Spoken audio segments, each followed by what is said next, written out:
Hi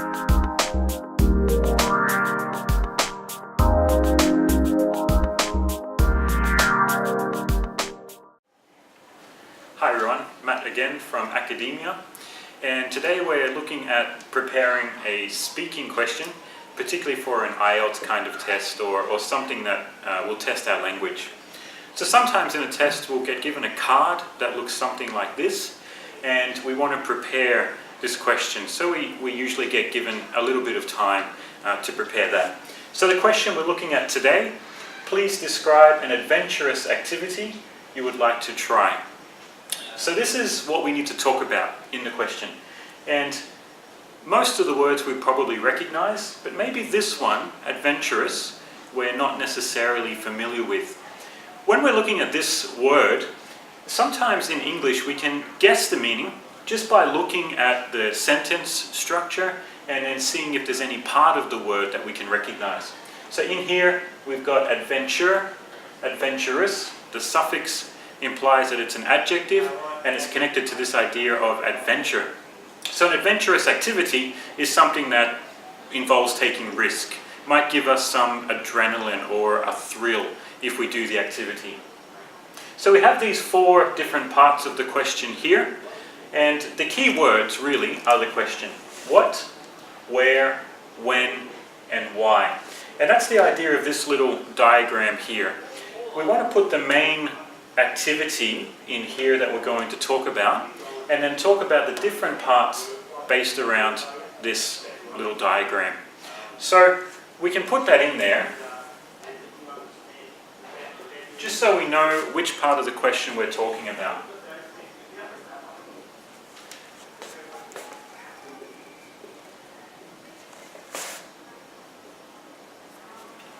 And so depending on how our brain works, we might want to do it in the clockwise direction, or one that I find particularly easy is just to do it in that structure there and follow the diagram. So the activity that I'm going to talk about is whitewater rafting.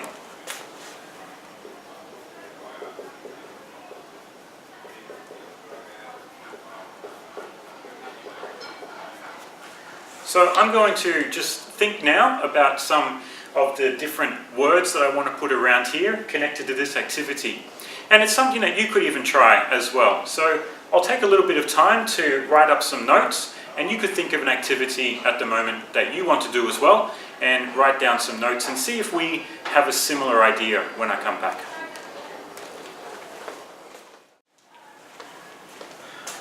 Whitewater rafting. What a great activity. So as you can see here, the different sections of the question, we've just written down some keywords. We don't want to be writing full sentences, because usually with a question like this, we have a very limited time frame. So if we're writing full sentences or trying to write idioms that we want to remember, we just don't have the time to do it. But just writing some keywords that we can connect back to with the questions is really beneficial. So with the activity about what we would like to do, well, some keywords: in a boat, fast water, with some rapids. That's really what whitewater rafting is. And we can talk about that even quite quickly in the question. And then with the where, on a river, obviously we need that for the rapids. And a place that's quite famous for it is New Zealand. So maybe I might want to talk about going there. But be careful not to go off topic. We want to always come back to this central idea. We don't want to start talking about New Zealand as a country and all the things connected to that. And then when, well, it makes sense that it would be a warm time, perhaps after rain, so the rivers are really flowing with a lot of energy and can make it extra fun. And the reason that we want to do that, the why, so that we can have fun, get some adrenaline. There's some good vocabulary that we can use in the speaking, get a thrill or excitement, and have some really nice memories from doing this activity. So just by writing down those key words, now we've got a little prepared outline that we can then try and speak from. And just going back to these words can really help us with that. And these three sections here, we don't have to spend a lot of time covering. Really, the explain part is where we will get most of our time. And so that's why it's good to write an extra point or maybe 2 extra points here, and we can really get that time in there.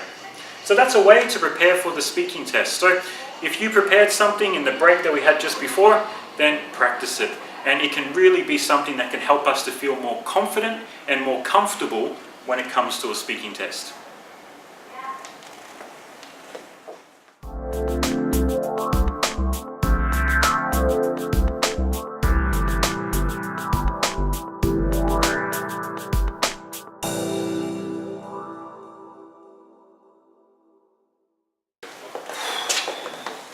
You're right, that is fun.